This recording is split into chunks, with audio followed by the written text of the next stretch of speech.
Hello friends, আসসালামু আলাইকুম। Welcome to my YouTube channel Munni kitchen. আজকে রান্না করব আফগানি আন্ডা কারি। আফগানি আন্ডা কারি করার জন্য এখানে 8-9টা ডিম সিদ্ধ করে ভালোভাবে ছিলে নিয়েছি। এবার ডিমগুলোতে চাকু দিয়ে হালকা কাট লাগিয়ে নেব। এবার গ্যাসের উপর একটা প্যান চাপিয়ে প্যানের উপর 1 চামচ সাদা তেল দিয়ে দেব। এবার তেলের মধ্যে ডিমগুলো দিয়ে দেব।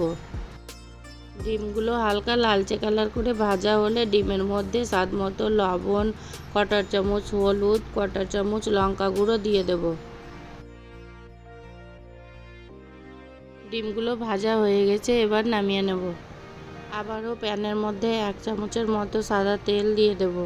এবার তেলের মধ্যে 2টো মিডিয়াম সাইজের পেঁয়াজ একটু মোটা মোটা করে কেটে দিয়ে দেব। এবার 1 কোয়া রসুন ছিলে দিয়ে দেব। 1 টুকরো আদা কুচি দিব। 6-7টা কাঁচা লঙ্কা দিয়ে হালকা ভেজে নেব। পেঁয়াজগুলো হালকা লালচে কালার হয়ে সফট হলে 7-8টা কাজু বাদাম দিয়ে দিব। আবারও হালকা একটু ভেজে 1 কাপের মতো জল দিয়ে দেব। জলটা ভালোভাবে শুকিয়ে গেছে, এবার নামিয়ে নেব। হালকা ঠান্ডা হলে মিক্সিং গ্রাইন্ডারে দিয়ে দেব।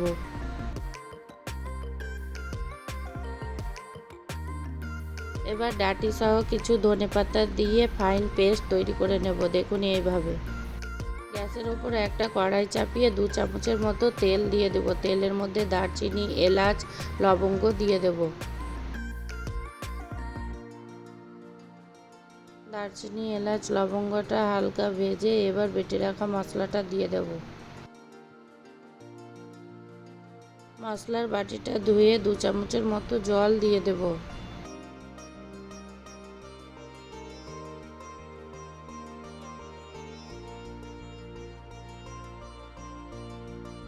মশলাটা ভালোভাবে কষানো হয়ে গেছে, মশলার চারদিক থেকে তেল ছেড়ে দিয়েছে। এবার স্বাদ মতো লবণ, 1/2 চামচ জিরে গুঁড়ো, 1/2 চামচ ধনে গুঁড়ো, 1 চামচ কাশ্মীরি লঙ্কা গুঁড়ো দিয়ে দেব।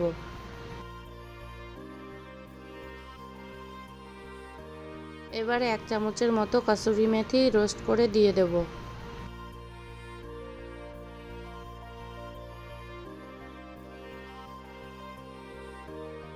এবার 2-3 চামচের মতো ফেটিয়ে রাখা টক দই দিয়ে দেব। টক দই দেওয়ার সময় গ্যাসের ফ্লেমটা অবশ্যই লো রাখতে হবে, নইলে টক দইটা ফেটে যাবে।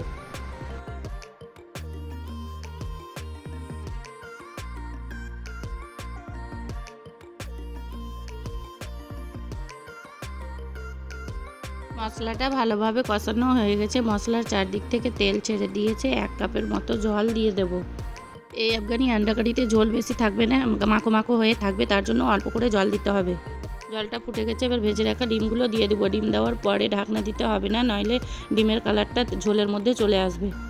সবশেষে ধনেপাতা কুচি দিয়ে 5 মিনিট জাল দিয়ে নামিয়ে নেব। দেখুন গ্রেভিটা কীরকম মাখো মাখো হয়েছে, এবার গ্যাসটা বন্ধ করে দেব।